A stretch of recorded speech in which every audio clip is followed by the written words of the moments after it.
Hujambo mwanafunzi, mimi ni mwalimu Philomena Malenga wa Kutwa, mwalimu wa Kiswahili. Asante kwa kufuatilia kazi yangu hii. Leo hii ningependa kuimba wahusika wa tamthilia ya Bembea ya Maisha. Na sasa huu utakuwa ni muhtasari wa wahusika hao na mahusiano yao. Haya, tujaribu. Je, wamkumbuka Neema, mke wa Bunju mama ya Lemi, na yule mtoto wa shule ya bweni ambaye anaitwa Mina. Yona na Sara, wazazi wa Neema, Asna, Salome, wanakuza maudhui ya changamoto katika ndoa. Asna amehitimu chuoni ila hajapata ajira. Anjikaza kuishi mjini, anajipangaza utomboi. Bela kijakazi wa Neema pale mjini, kiwa mwanawe Dina yule jirani mwema sana wa Sara. Dhamira kuu Timothy arege, anakemea mila mbaya, kupendelea wana wa kiume kumepitwa na wakati. Mwandishi amekweza wahusika wake wa kike, amewapa sifa chanya, uvumilivu, bidii na wema.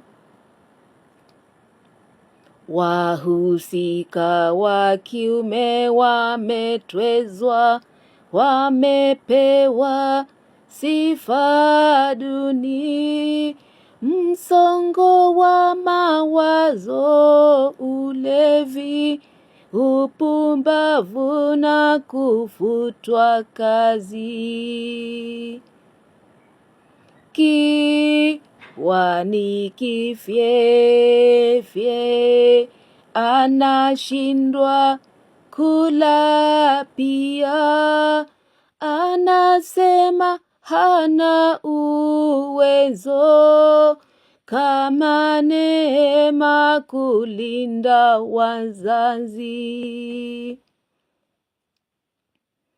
Wanaume hawa makiniki, Beni hajui kazi ya mwanawe, Bunju alemewa na majukumu, basi jinsia zote ni sawa.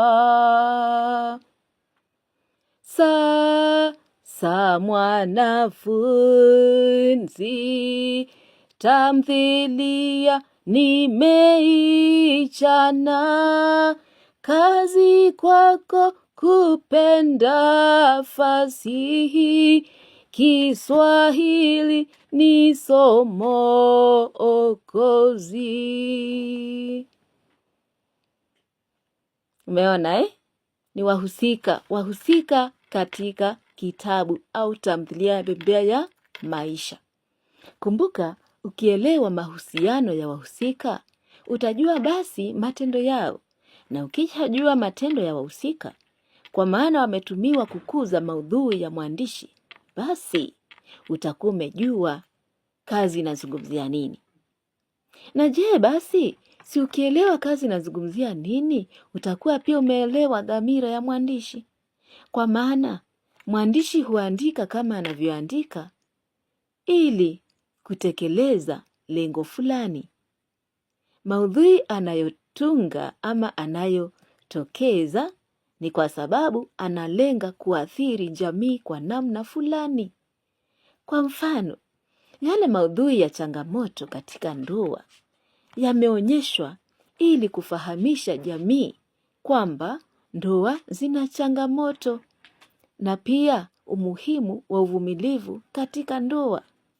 Mfano mwingine ni kwamba tunapoonyeshwa yale maudhui ya ukosefu wa ajira kupitia kwa Asna ambaye hajapata kazi ama hajaajiriwa hata baada ya kuhitimu chuoni.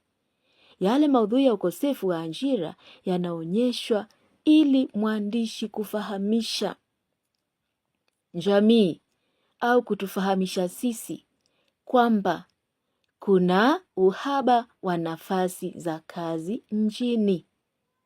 Waelewa? Lipi swali lingine? Unaona, ukishaelewa matendo ya wahusika pia ama mahusiano yao, ndipo utajua wanatendeana vipi, kisha sifa za hao wahusika zinatokeza.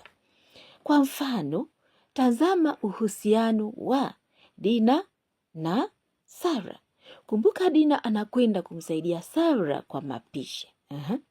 Na basi kwa kule kwenda, ule uhusiano wa Sara na Dina unaonyesha uhusiano mwema kati ama maudhui ya ujirani mwema, kwamba Dina alikwenda kumsaidia Sara kwa mapishi. Na pia basi inaonyesha sifa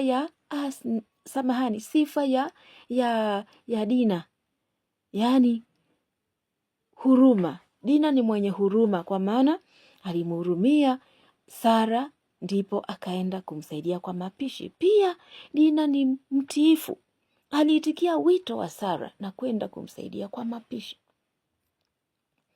Kumbuka mahusiano ya husika yanatokea katika mazingira mbalimbali. Tunaposema kwamba tuseme Dina alienda kumsaidia Sara kwa mapishi. Je, alienda kwa Sara akaenda wapi? Jikoni. Kwa hivyo unapata kwamba mandhari ambapo wahusika wanatangamana yanatokea, ama utayaelewa kwa kujua wahusika wanahusiana vipi, wamekutana mahali gani, wakifanya nini.